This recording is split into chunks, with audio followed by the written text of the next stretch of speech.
Imagine yourself as a child. You work really hard to get a good grade just for one promise.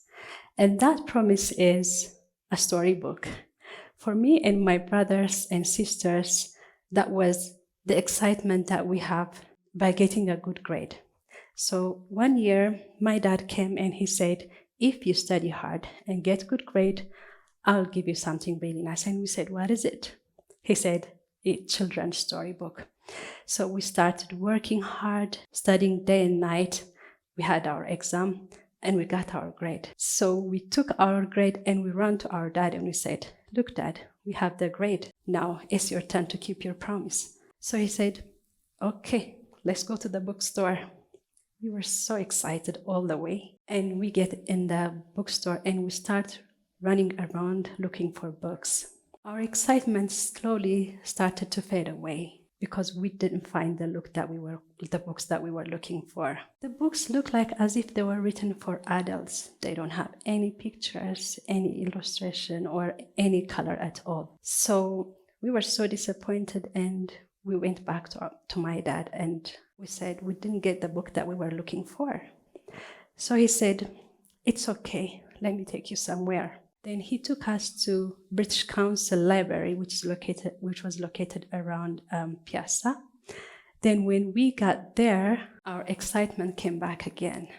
We started running around because we saw beautiful books illustrated with beautiful color and with imagination, adventure, and biography. So we were so happy we took as many books as we can. And for our surprise, there was even a narration on a cassette. So we took that book, we started reading in the car. There, one question came to my mind. I said, where are our stories? I didn't see any story written in Amharic. So that question didn't leave my mind. Then after a while, we went back home and then we started reading all the books. And we found one book that we really like very much, The Giving Tree by Shel Silverstein. Me and my little brother, we started reading the story, translating it in Amharic. We made haul on the books and we took that to the internet cafe and we told them how we can change it into book. They gave us yarn. Me and my little brother, we just started putting the yarn in the hole so that we can tie it and make it a book. The excitement my little brother had was really amazing. All the time helping me with his tiny hands. Finally, we made our first book. It was a homemade book. And we read that book for our family at night after dinner. Everybody cheered for us. My dad smiled and said, I hope one day you'll write a story like that as well. That sentence planted a seed in my mind. My name is Fasika Adefris. I'm a teacher and a published author. After that, I volunteered to work in a private book library. And there, I started reading book for children in the kids corner, and kids were really happy to look at all the pictures and they were excited about the story as well. And there I noticed something again. I didn't even find a single Amharic book there as well. So then my dream became clearer.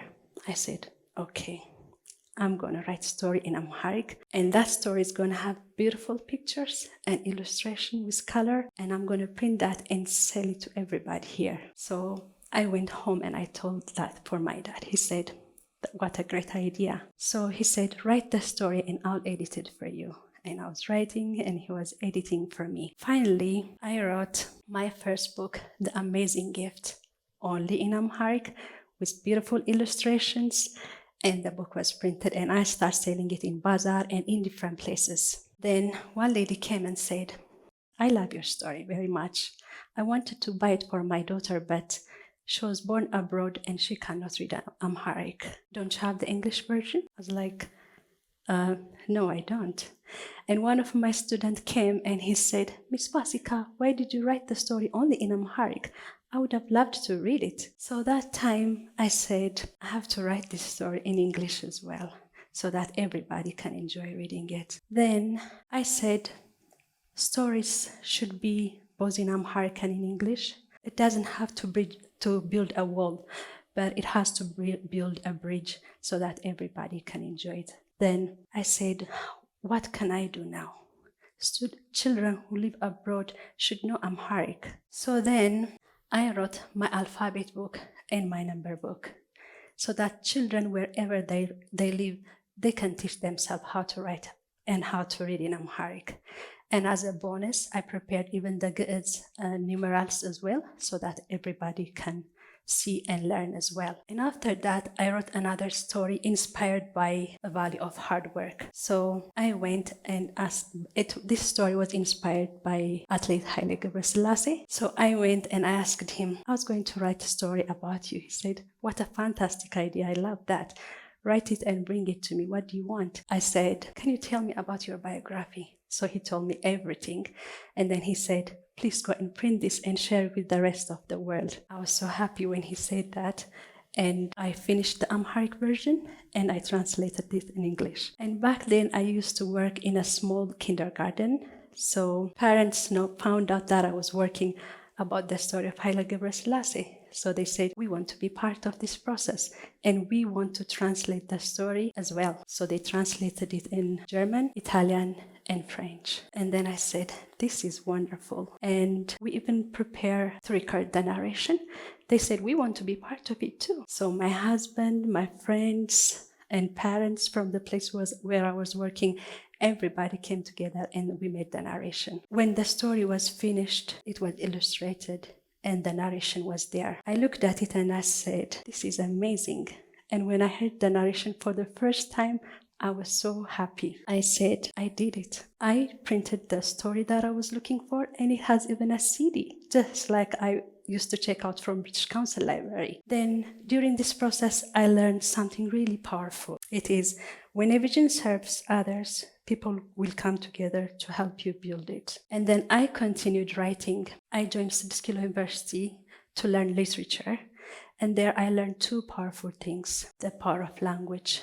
Language carries heritage, identity, and belonging. When I was learning there, on a notice board, I saw an advertisement, and it was about a competition for a book. It was prepared by UNICEF and Ministry of Education, and the UNICEF back then was one book for one child initiative. So when I looked at the criteria, I said, the two stories that I wrote can fulfill this requirement. So I took it to Ministry of Education, and after 1 month, they called me and they said the book has won. So the book was printed and it was translated in different local languages, and it was distributed to children in rural areas. And looking at that gives me a very good feeling to continue working. After that, I volunteered at Open Heart and Big Dreams, and I wrote a children's story. And that children's story was illustrated by a third grade student who lives in Oregon. Then they printed the story and it was translated in many Ethiopian languages, was distributed for children who are displaced by conflict. And looking at this picture brought tears to my eyes when I look at it. And then I said, I'm so happy that they have the book because it's going to give them comfort, even though it breaks my heart to know the reason that they have it. But looking at them reading the story like that was a wonderful reward for me.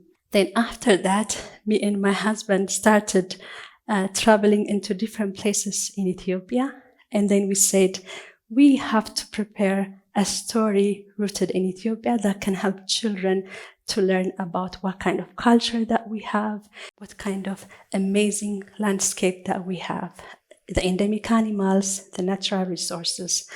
So we started traveling, and then we interviewed different people, like priests, shepherds, children, and people that we get along the way, and even historians, and we were documenting everything that we get from there. Then we read, and then I start writing the story. The first one is Yeshiharedg in Addis Ababa. Then she travels to Bahar Dar, and then to Gondar and to different places. Whether it's the waterfall of Bahar Dar, or the castle of Pasil, or the mountains that Walia Avex walk around, I said, this thing is going to create belonging for Ethiopian children to know about their culture, because if children know their root, they can stand tall. So this story didn't end here. It's going to continue.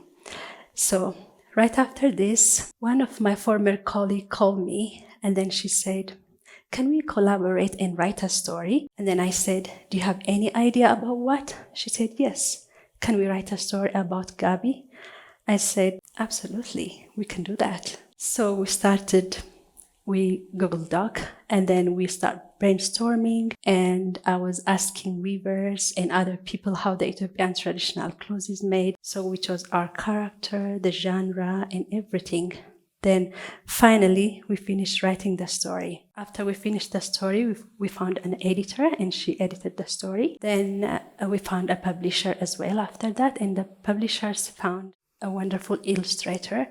Then she gave life to the story that we wrote. Then we made the launch on Zoom because the illustrator lives in California.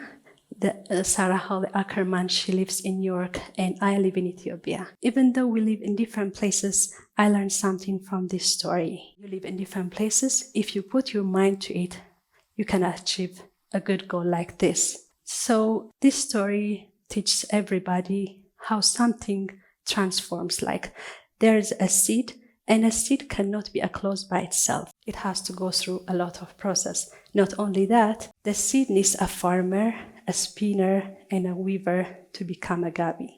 So this teaches how community works together and achieves something really good. So I've been telling you about all those books that I wrote. Now let me tell you about the challenge that I have. Around 100 copies of the book were ruined by rain, and the sale is very slow. In addition to that, we had internet connection when we were writing the story. But even though we have all these ups and downs, it has also a reward. This book, The Gabi that Girma Wolde, has been read here in Ethiopia. I and Sarah had a chance to read it in New York, in Minnesota, in Philadelphia, and in Washington, D.C. And 3,000 of these copies are bought by Scholastics, and it's going to be distributed in different places in America so that children can use it for educational purpose. And this was the reward that we have. Not only this, one of the best reward is this one. The Gabi that Girma Wolde won the 2025 Best Picture Book Award hosted at the Center of African Studies at Moreland University in Washington, D.C. So even though you go through a lot of up and down, knowing that children are enjoying the book will give us the pleasure of being an author. With the unwavering support of my family, my friends, parents, colleagues, I achieved this goal. And this process taught me something. It takes a community and it takes a village to nurture something rewarding. Before I leave, I want to say something for the next generation, for writers, illustrators, or dreamers. If you want to write a story, first you have to look around. If you can't find the story that you are looking for, then you have to start writing yourself. That way you can complete the bridge. And you have to value language, because language carries heritage, identity, and belonging.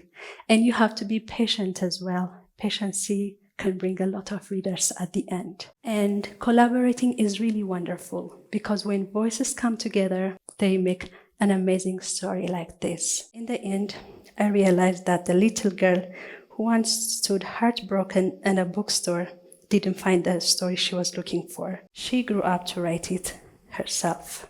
Thank you very much for giving me your time, your ears.